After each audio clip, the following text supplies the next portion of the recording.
Is this the best way to play Xbox? This Xbox exclusive is dropping this feature. Is Game Pass coming to Steam? A new dev kit shows Xbox is serious. Let's discuss. What's up, guys, and welcome to Xbox Ready, the YouTube channel that is constantly working to keep you up to date on all things Xbox. Let's get right into it. First up, let's talk about Redfall. Redfall is Arkane Austin's upcoming open world FPS, set to debut exclusively to the Xbox ecosystem in the first week of May. Me and Jimmy a couple of weeks ago got to check it out, a hands-on gameplay preview, and I gotta say, I had a lot of fun at the event. I've talked about it previously, so I won't get too far into it, but I think this game has potential, guys. I think it has potential to be really entertaining, especially with friends. I know a lot of Xbox fans are looking forward to this game, but PlayStation fans have a reason to be salty today because apparently, before Xbox bought Bethesda, which is Arkane's publisher, they were working on a PlayStation 5 version of Redfall, which was immediately canceled after Microsoft acquired Bethesda. In an interview with IGN France, creative director Harvey Smith had this to say: "We were acquired by Microsoft, and it was a change with a capital C. They came in and they said, no, PlayStation 5, we are focusing on Xbox,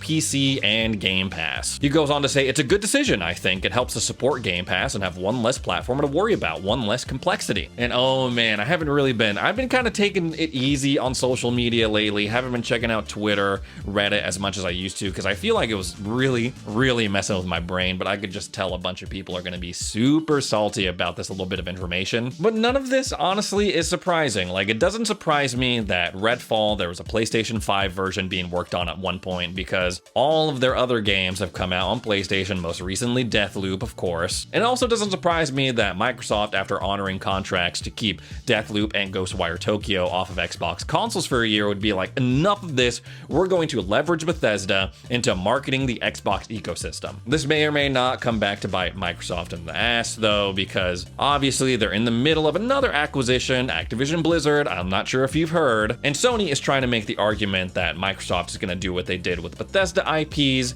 and limit access to other platforms when it comes to Call of Duty and other Activision Blizzard IPs. So yeah, I guess we're just going to ignore the fact that Sony put in a ton of effort to keep Deathloop and Ghostwire Tokyo off of Xbox consoles. Yes, eventually they came to Xbox, but Sony robbed Xbox of what they admitted to be the most valuable time period when it comes to a game's life cycle, the first couple of weeks after release. They've argued that during that time period, that's when a game sells the most copies and has the most hype. And sure, yeah, I guess we're gonna ignore the fact that they were trying to do the same thing, keeping the game off of Xbox consoles, taking out that valuable window for both Redfall and for Starfield before the acquisition. And oh, how the discourse on these games would change if Sony was in on this year exclusivity deal on Redfall and Starfield. People will be like, oh, genius move by Sony, man, genius, another W for Sony, these games are gonna be amazing. But hey, I'm not mad, because at the end of the day, that's just business, right? While we can go back and forth all day on Sony did this,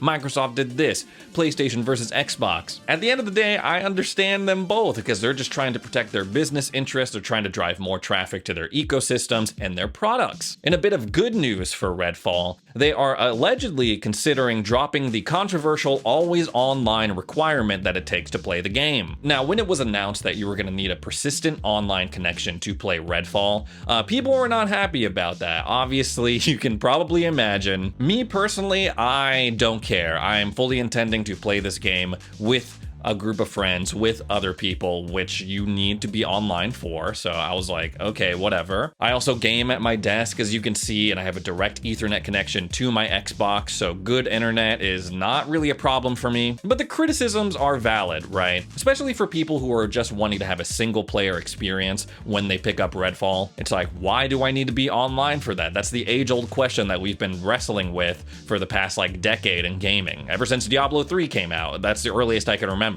Or maybe you live in an area that doesn't have great coverage, great internet. You should have the opportunity to play this game too, even if you cannot connect your device to the World Wide Web. Talking through it like that, it kind of goes against Xbox's philosophy of, oh, play anywhere, play how you want. It's not play anywhere if you have a good internet connection. There should be options when it comes to this ecosystem. Also, people were like, oh, it's gonna be always online because they're gonna try to force this live service storefront where you buy a bunch of skins and like force it down our throats. And I gotta be honest, guys, I mean, I know the game hasn't come out yet, we haven't gotten review copies yet, but at the event, they didn't really mention anything about the store. They mentioned that there was gonna be 2 DLC characters planned for a future date. Maybe they were like, yeah, it's there, but it's only cosmetics, blah, blah, blah, blah, blah, but personally, I can't remember. Well, apparently the creative team has heard your cries, has heard the backlash, and has decided to walk back that feature, potentially. The game director for Redfall said, "We do take complaints about always online with a lot of empathy. We listen, and we have already started to address this in the future.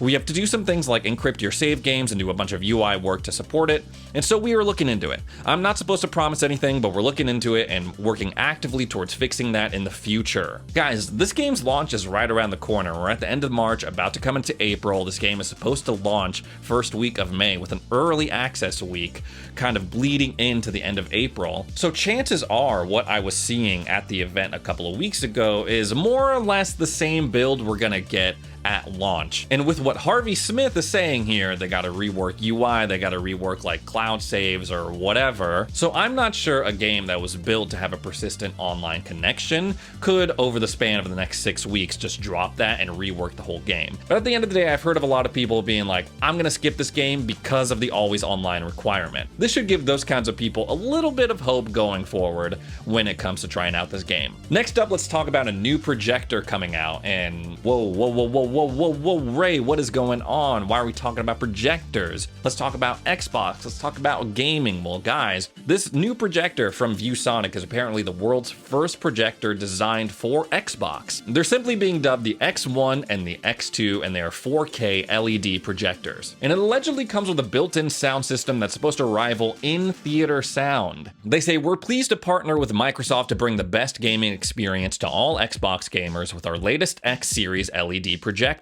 We will continue to innovate our projector solutions to elevate the home entertainment experience for all." Yahoo Entertainment goes on to say, "They also boast Xbox exclusive resolution and refresh rate combinations, plus the projector's 4.2 millisecond ultra-fast input and 240 Hz refresh rate ensures all can enjoy perfectly smooth gameplay." Now that, honestly, I was like, okay, a bunch of like, you know, buzzwords thrown in there, but the YouTube video showing this thing off looks pretty cool. So I was like, okay, let me check it out on their website. There's no pricing info yet, so I assume that this thing is going to be pretty damn expensive. They make it look pretty cool in the video. Obviously, it's all pre-rendered, but they show off some neat stuff. You can adjust the length and the width of the screen. Even though it's a projector, it seems, at least from this video, to have pretty good pixel density. But I also have a lot of questions too. Like, it shows off in the video. Again, it's just like a pre-rendered thing, but the projector is up on the ceiling. The Series X is on like a little entertainment table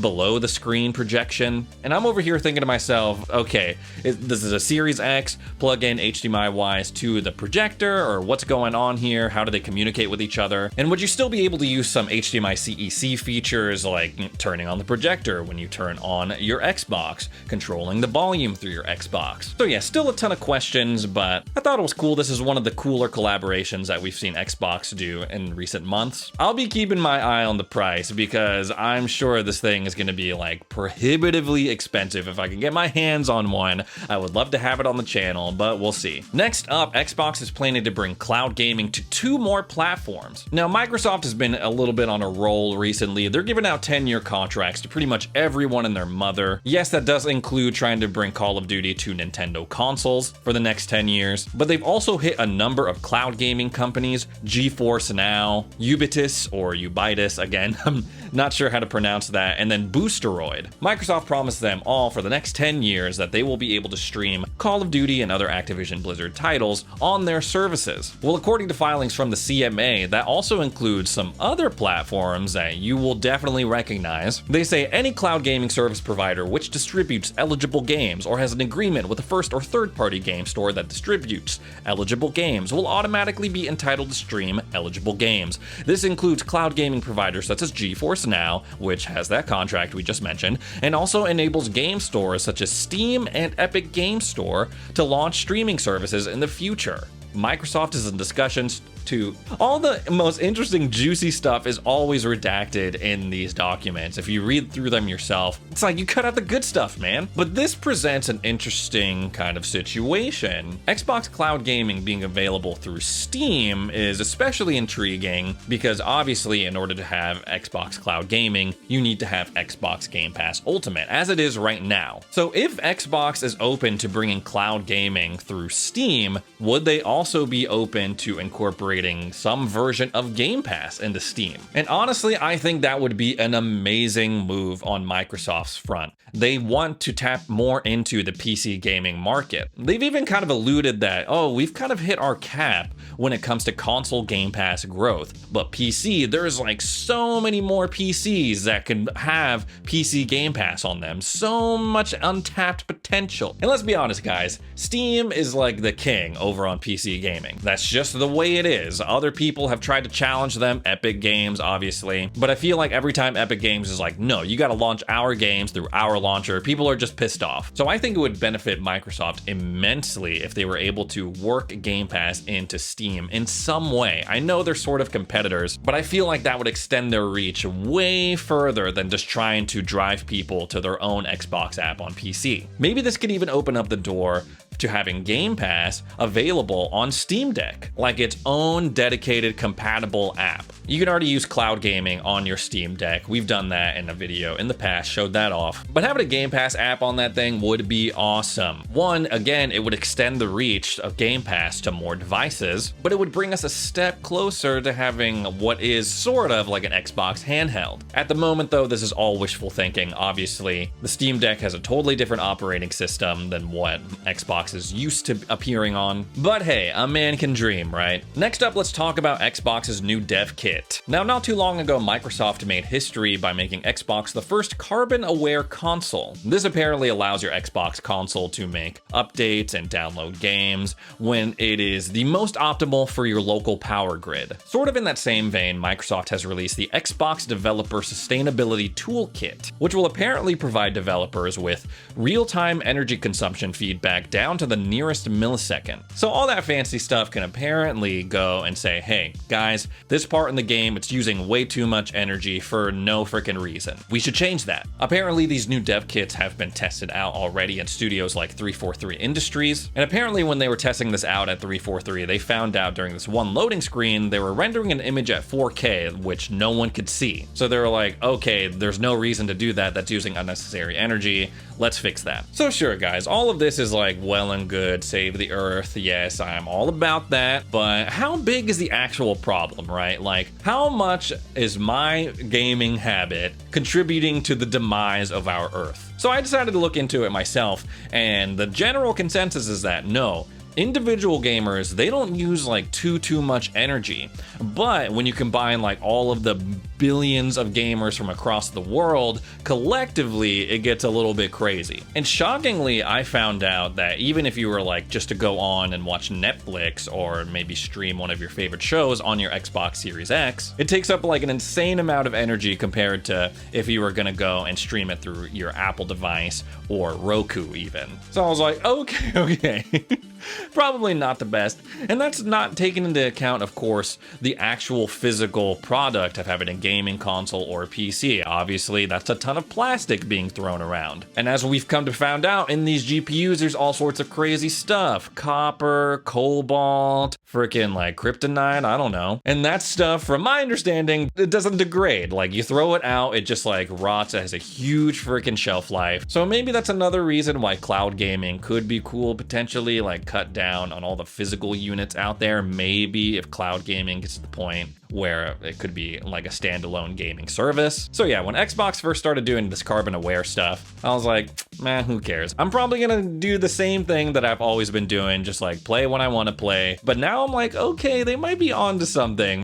Maybe they should keep working on that. Anyways, guys, that's all the news I have for today. Thanks again for watching, and we'll see you in the next one.